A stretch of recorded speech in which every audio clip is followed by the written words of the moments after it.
दिल्ली का निजामुद्दीन बना नालंदा। नालंदा में तबलीगी मरकज को लेकर बड़ा खुलासा। खुलासे के बाद पुलिस और प्रशासन की उड़ी नींद। बिहार शरीफ के एक मस्जिद में हुआ था सम्मेलन। 14 और 15 मार्च को हुआ था सम्मेलन। 640 से अधिक मुसलमान मरकज में हुए थे शामिल। जिला प्रशासन और एसपी ने सरकार को लिखा पत्र। मरकज में शामिल एक शख्स में हुई कोरोना की पुष्टि। खबर के बाद पुलिस महकमे में खलबली। कितना गहरा है मरकज का नालंदा कनेक्शन। पूरा देश कोरोना के संकट से गुजर रहा है। हर दिन मरीजों के आंकड़े बढ़ते ही जा रहे हैं। बिहार में संक्रमित मरीजों की संख्या में इजाफा हो रहा है। इन सब के बीच नालंदा में तबलीगी जमातियों के जमावड़े के खुलासे ने प्रशासन के होश उड़ा दिए हैं। डीजीपी सख्ती की बात कह रहे हैं, लेकिन सवाल ये कि प्रशासनिक सख्ती के बावजूद संक्रमण को बढ़ाने पर एक तबका आमदा क्यों है।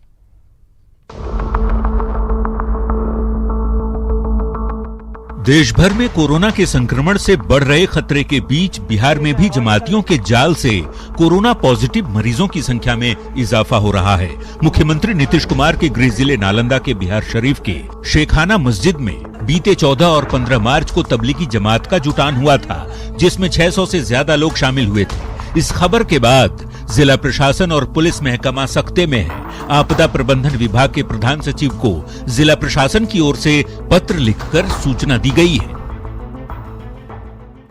जो भी जानकारी गृह विभाग से प्राप्त होगी और उसके अनुसार जहां कहीं आवश्यकता महसूस होगी, हम उन सारे लोगों की स्वास्थ्य विभाग जांच कराएगा। वैसे बिहार में तबलीगी जमात से जुड़े लोगों के खिलाफ कार्रवाई जारी है। वीजा नियमों के उल्लंघन के आरोप में प्रदेश भर में अब तक 50 से ज्यादा विदेशियों को गिरफ्तार कर जेल भेजा जा चुका है। प्रशासनिक सख्ती के बावजूद तबलीगी समुदाय के लोग कैसे और कहां छिपे हुए हैं, इसकी तह तक जाने की बजाय प्रदेश के पुलिस मुखिया मीडिया वालों पर ही भड़ास निकाल रहे हैं। आप बताओ कहाँ कौन ट्रेसलेस है, हमें तो नहीं पता, हमको बता दो ना। ट्रेसलेस के बारे में और जानकारी। अरे भाई आपको जानना चाहिए, फॉरेन नेशनल है, वीजा एक्ट का जो उल्लंघन किया है उस पर केस हुआ है, बस। डीजीपी को उन पुलिसकर्मियों के जख्म क्यों नहीं दिख रहे जो कोरोना बंदी के नियमों का पालन करवाने में हमले के शिकार हो जा रहे हैं। वैसे ठीक एक दिन बाद डीजीपी को इस बात पर गुस्सा भी आ गया। खुद सख्त से उसको देखेंगे, हम छोड़ेंगे नहीं उनको। अपने जान को हथेली पर रख करके और रात दिन बाहर खड़े हैं धूप में, सुबह से शाम तक, उनको कौन सुरक्षा है? और वो लड़ रहे हैं, वो आपको समझाने जा रहे हैं तो आप उन पर हमला कर रहे हैं। बर्दाश्त नहीं किया जाएगा। जो लोग ऐसा करेंगे उनके खिलाफ मुकदमे होंगे, उनको हम जेल में सड़ा देंगे, उनका हम जान छोड़ेंगे नहीं। वैसे कई इलाकों में पुलिस टीम पर हमले के बावजूद कोरोना कर्मवीर अपनी ड्यूटी बखूबी निभा रहे हैं। ऐसे में संक्रमण को बढ़ाने पर आमादा लोगों से न्यूज़ 18 कुछ सवाल पूछ रहा है। क्यों जमातियों की तादाद संक्रमण को बढ़ाने पर आमादा है? क्यों कोरोना के खतरे को धर्म से जोड़ने की कोशिश हो रही है? नालंदा के शेखाना मस्जिद में आखिर कहां-कहां से लोग पहुंचे थे और कितनी मस्जिदों में छिपे हैं तबलीगी जमात के लोग? पुलिस, डॉक्टर की टीम को आखिर निशाना क्यों बनाया जा रहा है? न्यूज़ 18 के लिए नालंदा से अभिषेक कुमार और पटना से संजय कुमार के साथ ब्यूरो रिपोर्ट। अब जरा खबर को समझिए। स्वास्थ्य मंत्रालय के मुताबिक जमातियों की वजह से बड़े केस। नालंदा में 640 जमाती सम्मेलन में शामिल हुए थे। कई जिलों के आए जमाती सम्मेलन में शामिल हुए थे और जमातियों की वजह से गांवों तक फैल सकती है बीमारी। लॉकडाउन के मकसद पर पानी फिर सकता है और इस मामले को लेकर सियासत भी शुरू हो गई है। जेडीयू ने कहा कि मरकज के गैर जिम्मेदाराना रवैये की वजह से मामला बढ़ा है। वहीं आरजेडी का कहना है कि प्रशासन की असंवेदनशीलता की वजह से लोग मामले छिपाते हैं। ट्रैक, टेस्ट, ट्रीट, ये 3T महत्वपूर्ण है और मैं समझ रहा हूं कि बिहार में इसकी हम घोर कमी देख रहे हैं, जो चिंता का विषय है। कहीं ना कहीं जो एक तरह का नैरेटिव बनाया जा रहा है क्रिमिनलाइज करने का, डेमोनाइज करने का, उस वजह से क्या हो रहा है कि लोग छुपने लगे कि बॉम्बे, दिल्ली में, बिहार और पूर्वांचल के कई लोगों को कोरोना कैरियर लोग कहते हैं। वो लोग कह रहे हैं जिनके घरों में वो सब्जियां पहुंचाते थे, जिनके गेट पे खड़े होकर के सुरक्षा गार्ड का काम करते थे। तो ये समाज का दोष है। कि मुख्यमंत्री नीतीश कुमार जी के नेतृत्व में लगातार राज्य सरकार की ओर से कोशिशें जारी हैं कि संक्रमण का प्रसार नहीं हो, और मरकज के गैर जिम्मेदाराना व्यवहार का एक और ये उदाहरण बनकर सामने उभरा है। और इस वक्त बड़ी खबर आ रही है कोरोना से जुड़ी हुई। पटना के डीएम ने कई जिलों के डीएम को पत्र लिखा है। नालंदा के एक शख्स ने की थी विमान से यात्रा। 22 मार्च को विमान संख्या 6E738 से यात्रा की थी। दिल्ली से पटना तक की थी ये यात्रा। विमान के 69 यात्रियों को क्वारंटीन करने का अनुरोध किया गया है। बिहार के 19 जिलों के डीएम को पत्र लिखा गया है। संबंधित यात्रियों को क्वारंटीन किया जाए, इस पत्र में इस बात को लिखा गया है।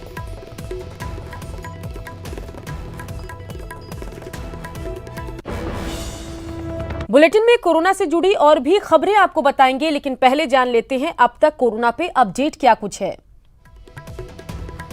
देश में कोरोना से 420 लोगों की मौत। पिछले 24 घंटे में कोरोना से 28 की मौत। कोरोना मरीजों की कुल संख्या 12,759 और यही अपडेट है अब तक कोरोना को लेकर। कोरोना मरीजों की कुल संख्या जो है वो बढ़कर 12,759 हो गई है। पिछले 24 घंटे की अगर हम बात करें तो 941 नए मामले सामने आए हैं।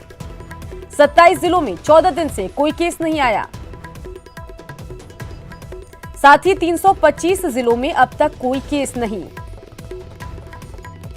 अब तक 1489 मरीज ठीक भी हुए हैं। शराब गुटखा की बिक्री पर पूरी तरह पाबंदी है। बिहार में आज 4 नए मामले सामने आए हैं। बिहार में कोरोना मरीजों की संख्या बढ़कर 74 हो गई है। बात बिहार की करें तो कोरोना संक्रमित मरीजों की संख्या 74 हो गई है। बिहार के सिवान में सबसे ज्यादा 29 पॉजिटिव मरीज मिले। वहीं मुंगेर में 8, पटना में 5, गया में 5, बेगूसराय में 8, गोपालगंज में 3, नालंदा में 6, नवादा में 3, लखीसराय, सारण और भागलपुर में 1-1 मरीज पॉजिटिव मिला है। जबकि आज ही बक्सर में 2 नए मामले सामने आए। नवादा में आज से डोर टू डोर स्क्रीनिंग शुरू हुई। स्वास्थ्य विभाग की टीम घर घर जाकर लोगों से जानकारी इकट्ठा कर रही है। आशा और आंगनबाड़ी कार्यकर्ताओं ने शहर के कई इलाकों में पूछताछ शुरू कर दी है।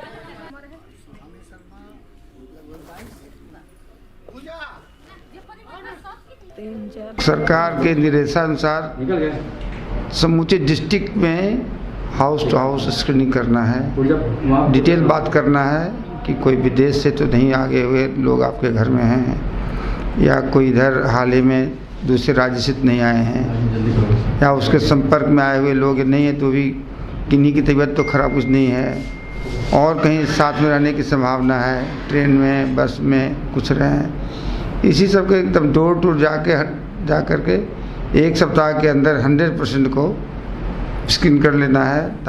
बेगूसराय में भी घर घर जाकर जांच शुरू कर दी गई है। 5 दिनों में पूरे जिले का सर्वे कराया जाना है। टीम सभी लोगों की स्वास्थ्य की जांच करेगी और जिनमें कोरोना का लक्षण मिलेगा उनका सैंपल जांच के लिए भेजा जाएगा। डीएम ने बताया कि जिले में 6 लाख घर हैं जिनका सर्वे किया जाना है।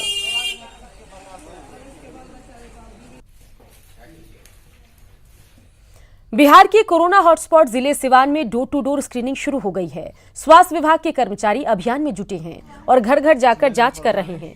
हर घर के सभी सदस्यों की जानकारी ली जा रही है। 5 दिनों में सर्वे पूरा होगा और इसके बाद फिर जांच की जाएगी। इस काम में आंगनबाड़ी सेविकाओं और आशा कार्यकर्ताओं को भी लगाया गया है।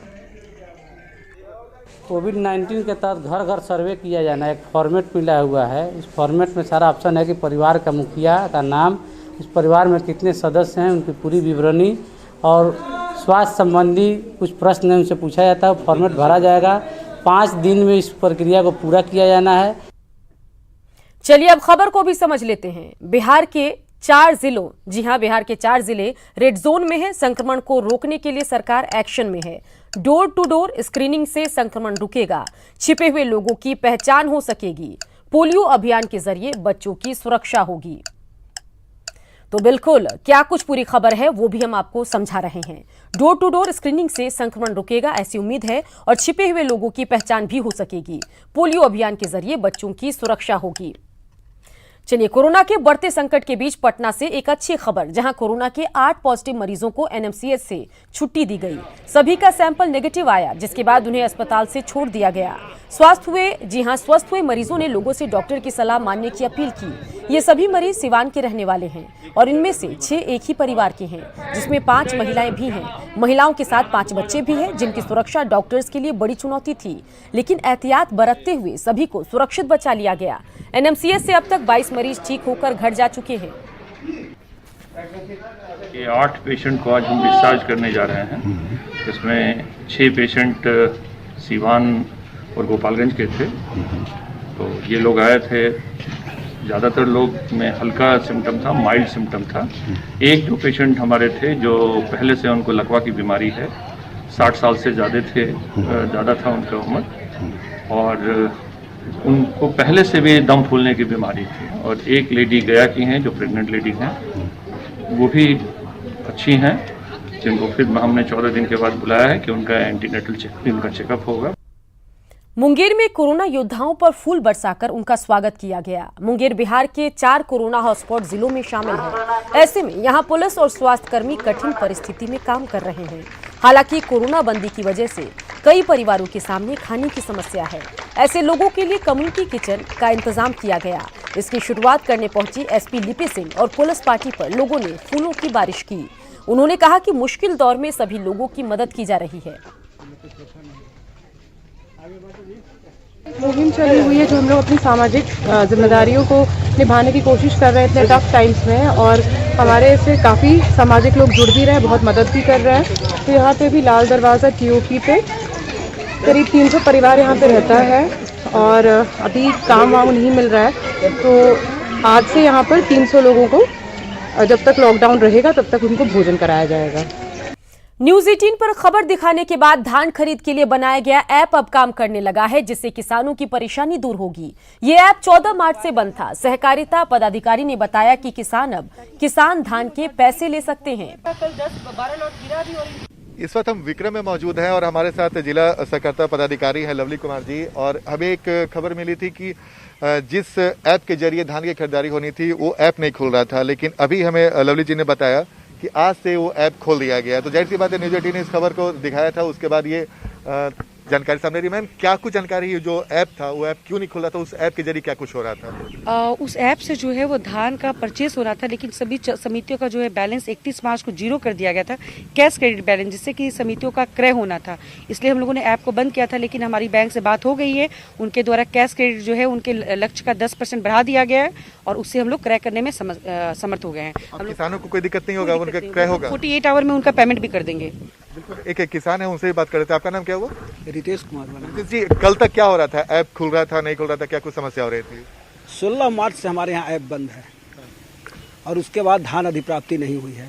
सर्वप्रथम तो उससे किसानों में बेचैनी हो गई। जब जैसे ही ऐप बंद हो जाता है तो किसानों का जब भुगतान बंद हो गया तो समस्या आ गया कि हम लोग के पास किसान रोज पैक्स अध्यक्ष के यहाँ रहा है और हम एक मनेर तेलपा विक्रम पैक्स के अध्यक्ष हैं। उस मार्फत से हमारे यहाँ अभी भी बहुत किसानों का बकाया है और ये समस्या पूरे विक्रम प्रखंड का है। अच्छा, अब बताइए, अब जब ऐप आज से खुल गया तो अब राहत हो रही है, अब काम हो रहा है लोगों का? अब जब ऐप खुलेगा तो भुगतान का समस्या रहेगा। उस पर मैडम बोल रही हैं कि किसानों का मतलब भुगतान हो जाएगा, तो हम लोग तो मान रहे हैं अभी जैसा मैडम बता रही हैं। तो देखिए, ये न्यूज़ 18 की कोशिश थी। जब हमें जानकारी मिली कि किसान को जिस ऐप के जरिए धान की बिक्री करनी थी वो ऐप नहीं खुल रहा था, हमने जिला सहकारिता पदाधिकारी से संपर्क किया और उन्होंने जानकारी दी कि आज से ही ऐप को खोल दिया गया है और ऐप खुलने लगा धीरे धीरे। तो किसानों के लिए राहत भरी खबर है और यही लगातार न्यूज़ 18 की कोशिश है कि जो भी समस्या अगर किसानों को रहे तो उस किसानों की समस्या को जल्द से जल्द उठाएं ताकि सरकार हरकत में और किसानों को राहत मिल सके। कैमरामैन अभिषेक के साथ आनंद अमृतराज, न्यूज़ 18 नेटवर्क, विक्रम। और इस वक्त की बड़ी खबर आपको बताएं, जहां कोरोना सहित कई मुद्दों पर मुख्यमंत्री ने समीक्षा बैठक की है। डोर टू डोर स्क्रीनिंग अभियान को लेकर सीएम का निर्देश भी सामने आया है। सीएम ने कहा है, कोरोना चेन तभी टूटेगा जब कोई घर नहीं छूटेगा। गेहूं खरीद को लेकर किसानों को नहीं होगी कोई दिक्कत, रोजगार सृजन को लेकर सीएम नीतीश ने निर्देश दिए हैं। वित्त विभाग को राशि की कमी नहीं होने देने का निर्देश दिया है।